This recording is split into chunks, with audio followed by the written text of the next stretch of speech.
தக் லைஃப் திரைப்படம் கமல் திரைப்படமா அல்லது சிம்பு அவர்களோட திரைப்படமா?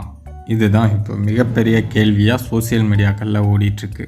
ஏற்கனவே கமலையா பேசும்போது இது என் படமாக உருவாச்சு, கடைசியில் சிம்பு படமாக மாறிடுச்சு அப்படின்னு பேசியிருந்தார்.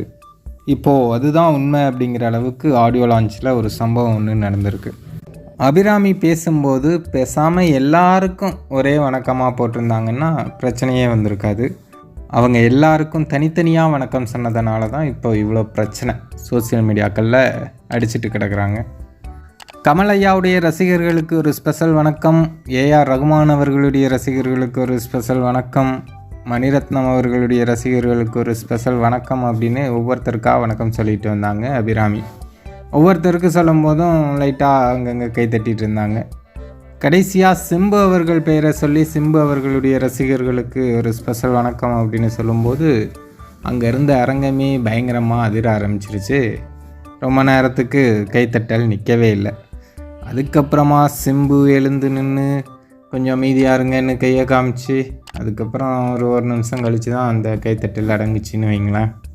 இப்போ என்னென்னா கமலையா பெயரை சொல்லும்போது கூட அந்தளவுக்கு கைத்தட்டல் வரல, சும்மா 4 பேர் தட்டிட்டு விட்டுட்டாங்க.